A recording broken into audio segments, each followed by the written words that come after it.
G7 summit में भारत के प्रधानमंत्री श्री नरेंद्र मोदी को Canadian prime minister Mark Carney ने पर्सनली इनवाइट किया है, which our prime minister has accepted. कुछ समय पहले भारत के लेफ्ट लिबरल्स, वो पूरी लॉबी और कुछ पॉलिटिकल पार्टीज गवर्नमेंट को क्रिटिसाइज कर रही थी उनकी फॉरेन पॉलिसीज के लिए।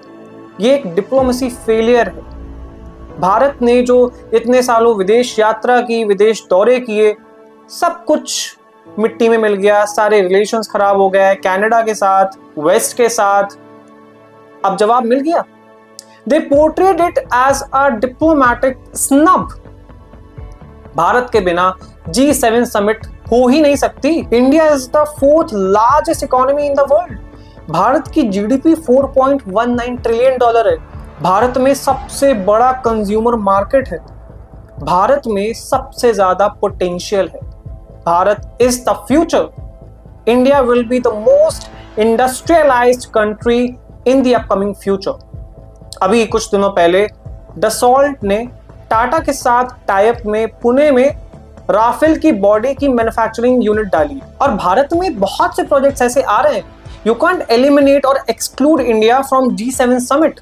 आप उस लैंडस्केप से भारत को बाहर नहीं कर सकते। And more over that, Bharat ने 2019 से 2024 तक हर साल G7 समिट अटेंड किया है, even though we are not member nation. Plus Canada के भारत से जो भी रिलेशंस खराब हुए थे वो पूर्व प्रधानमंत्री जस्टिन ट्रूडो की वजह से हुए थे, जिसने भारत पर हरदीप सिंह निज्जर को मारने के एलिगेशंस लगाए थे। पर अब उम्मीद है भारत के कनाडा के साथ बेटर रिलेशंस होंगे, क्योंकि मार्क कार्नी की पैराशूट लैंडिंग हुई है। He is the chosen one by the US deep state.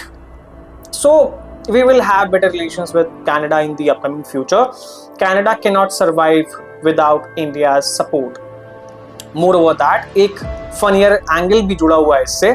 तो जब भारत को इनवाइट नहीं किया गया था, इनविटेशन नहीं आया था G7 समिट के लिए, साउथ अफ्रीका को आ गया था, बाकी कुछ कंट्रीज को भी आ गया था, तब पाकिस्तान बड़ा सेलिब्रेट कर रहा था इसको। ये हमारी डिप्लोमेसी विक्ट्री है। हमने भारत को इस तरह से प्रेजेंट किया दुनिया के सामने कि भारत को G7 में इनवाइट नहीं किया गया। तो अब तो हो गया, मिल गया इनविटेशन। पर्सनली कॉल भी कर दिया कैनेडियन पीएम ने।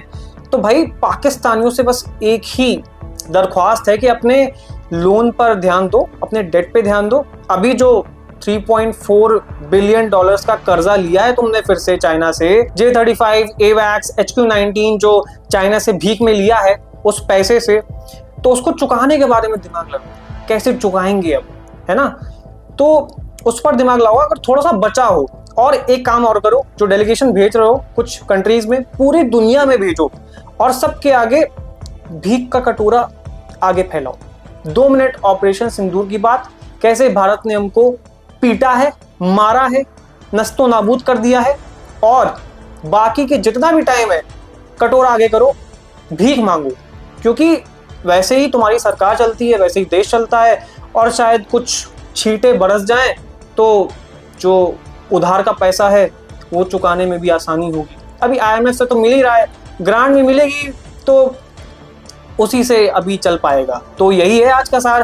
कैनेडियन प्राइम मिनिस्टर के फोन कॉल ने पाकिस्तानियों की खुशी पर पानी फेर दिया।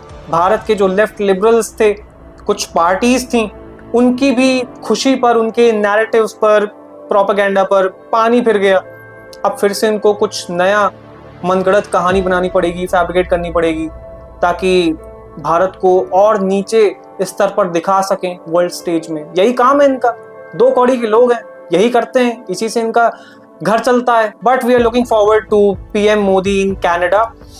उम्मीद है कुछ अच्छी डील्स होंगी, कुछ डील्स अंडर द टेबल होंगी, लाइक गुरपतवंत सिंह पन्नू। तो I am very hopeful and everyone should B.